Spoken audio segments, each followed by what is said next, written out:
Hi guys, welcome to the Hills line in HO scale. It is March 2025 and this is the March 2025 update, the first of which will be posted onto our new YouTube channel. At this stage, over the last few months, there hasn't been a huge amount of work being undertaken. Primarily work's been on rolling stock, and in this case, these two 250 class Bluebird railcars, which have been taking up the bulk of my time.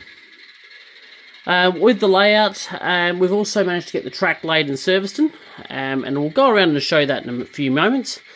And I've started work on putting together the township scene between Tailem Bend and Pinaroo. Now at this stage, it's all just mocked up with bits of blue tack, just to start to get some sight lines laid out. And the road's been given a very, very, very rough coat of a grey artist acrylic, just to ensure that we start to get an idea of how the scene's going to appear as it gets closer to completion. The pub is a Trackside Models laser cut kit that I assembled some time ago, and has been waiting for a location to go onto the layout.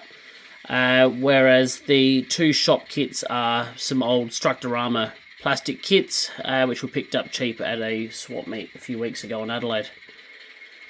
If we spin around, over Christmas, the goods shed scene was largely completed. This is in Pinaroo Yard. This is a Ausrail Models laser cut kit.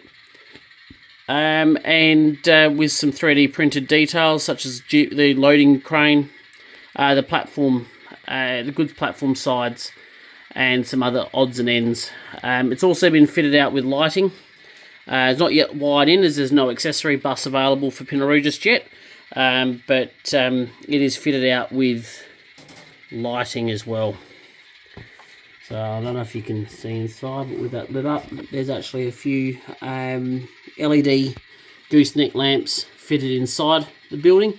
So one day, when the layout is complete, hopefully we'll get some yard lighting and some mood lighting throughout the room, so that we can I'll have some night running sessions at some point in the future.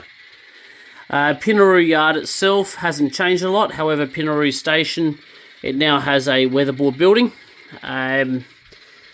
which was gifted to me from my brother Nick. We don't actually know who built it originally, but it's just got a facelift, a new platform, and a train order signal just to complete the scene. Looking down, Loco Depot, nothing's changed down here of late. This is another Trackside Model structure. I believe this is actually based on the shed, the two-road shed that once existed in Strathalbyn.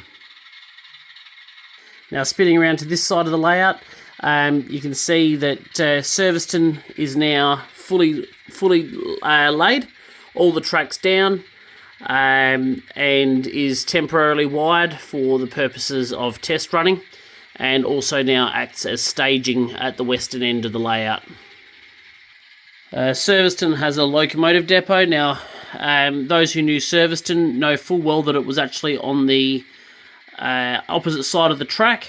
However, obviously due to a lack of space, it's had the track plan's been reversed, and the turning triangle has been replaced with a 75-foot electric turntable.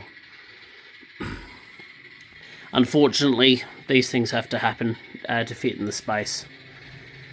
The main line through here is actually long enough to put a scale version of the building in and its platform, and we will have a set of silos and a Victorian goods shed, along with a nice weatherboard signal cabin in there as well. At the Melbourne end of the yard, or the Kaniva end of the yard, we now have a what will become a cattle yard, just to generate some extra traffic for this side of the layout, for when we're having operating sessions. Likewise, there is also an oil siding located here now, just to generate some extra traffic on the line. And if we swing across the aisle, Upper Murray Yard's been cleaned out, ready for scenery to start going in and ballasting to go in. This was all left pending while we completed building the bench work and laying track into Serviceton, as we'll need to put in a view block at the end of this scene in order to separate the two scenes from each other. The track running through the hole in the back scene actually runs into Tail and Bend Yard.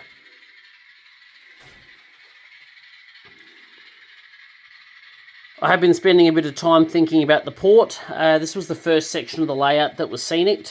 It can operate on its own as its own self-contained shunting layout.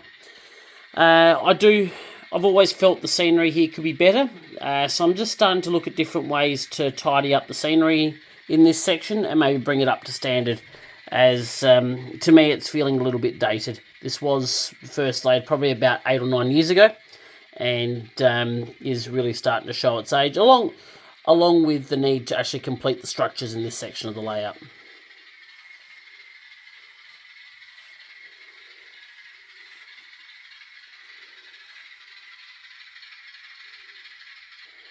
Mount Lofty is another section that will need some future work, as at this stage it's only been roughed in, but is enough to get the vibe of the station. I'm not sure what's happened with the lighting. It looks like I've lost a bank of lights. It's very blue at the moment. I'm not sure if that'll come out in the video, but it is looking remarkably blue. I suspect that I've lost a bank of LEDs in there. So wrapping up, there's not an awful lot that's happened on the layout of late, but we will be cracking on as the weather starts to cool down. It's almost guaranteed that there'll be some significant scenery work completed in the next couple of months.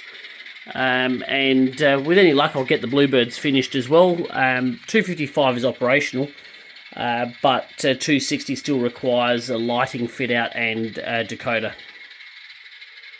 Until next time.